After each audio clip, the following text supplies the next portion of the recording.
My father-in-law, who's a very successful businessman who clawed his way from beyond nothing to running one of the largest shipping companies in the world, it is an extraordinary transformation that put an inordinate amount of pressure on me, but also allowed me to begin watching an entrepreneur and being like, what is this? And he would give me advice, and I would, of course, ignore it because I was a moron.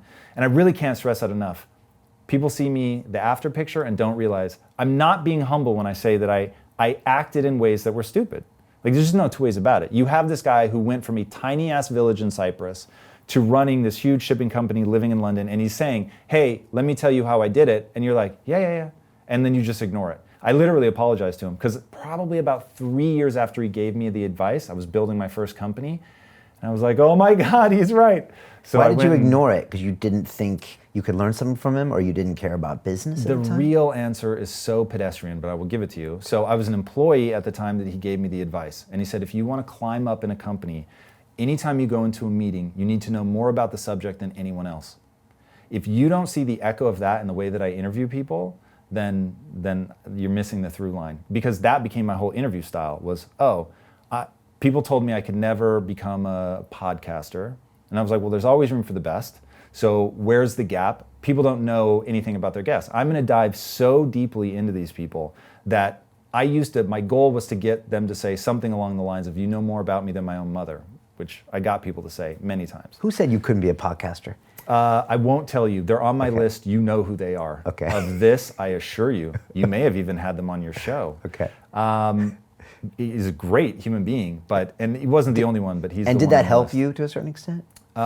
Putting him on the list, or the challenge? What do you mean? Or the doubt. Does doubt fuel you? Yeah, I'll finish this through line and then I'll come back to doubt. Yeah. So with my father-in-law, reading about the brain, I'm realizing I can transform. I really was stupid and making stupid decisions, but I got to the point where I could acknowledge that because it was no longer an acknowledgement of the person I am.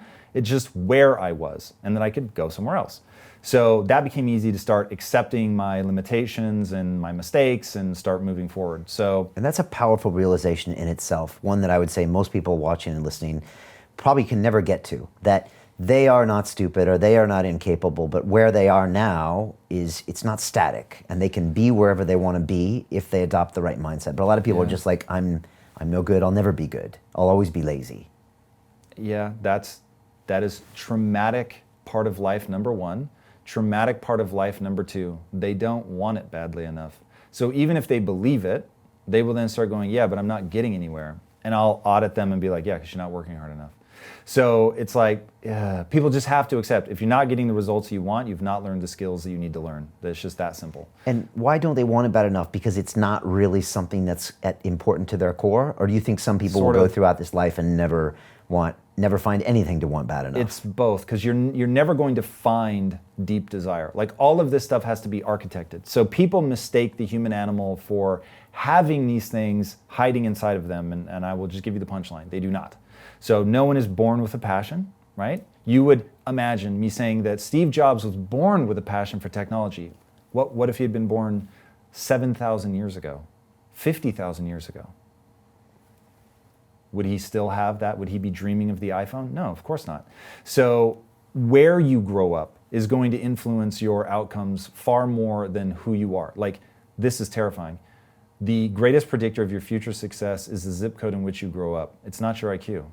The Economist did a whole That thing should on fucking this. terrify people. Yeah. So you have a whole thing that you talk about that, right? The zip code. It's all about, like, what are you going to build? Like, at what point do you look inside the brain and go, oh, this is how it works. And so I'm going to build desire. So building desire is one of the most misunderstood things in the world. It's like when people say, oh my God, I'm in love with this woman, and they think it's going to be like that forever. And when that wanes, then they break up, and they keep chasing that initial high without recognizing that's just not the truth of human neurochemistry. It's never going to be like that. So it starts, with that just all-consuming drug-like quality, and then it smooths out into something that's long-term pair bonding.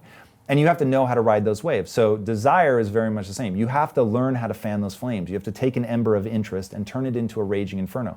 So when I was at Quest, my raging inferno, my reason for existing was to end metabolic disease.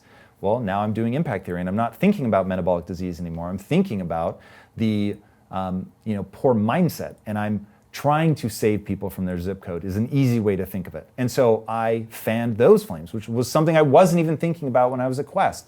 So it's like, you can very much pivot, you can decide, but it has to be something real. Like, these are real things. I really did care about ending metabolic disease because of my family. I really do care about the zip code being a predictor because of people I've loved in my life who have succumbed to that and my inability to help them up to this point. So it's like, you take that initial spark and then you cultivate it like you would a fire. But you found it and you cultivated it.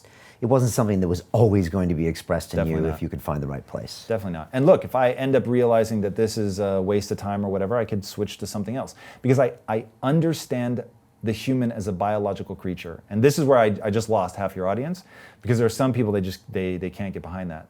But to me, life is going to be a grand struggle until you understand that you are a chemical processing plant. And once you understand how to take control of the chemical processing, and then you can do virtually anything you want, you can create desire, you can stay focused, you can improve, but you really do have to put yourself in a position to adapt or die. Your body has to believe. Those are my two options, adapt or die, and then it really will adapt. And so I put myself under that insane amount of pressure to change my body, to change my mind, and then I've reaped dividends as a reward.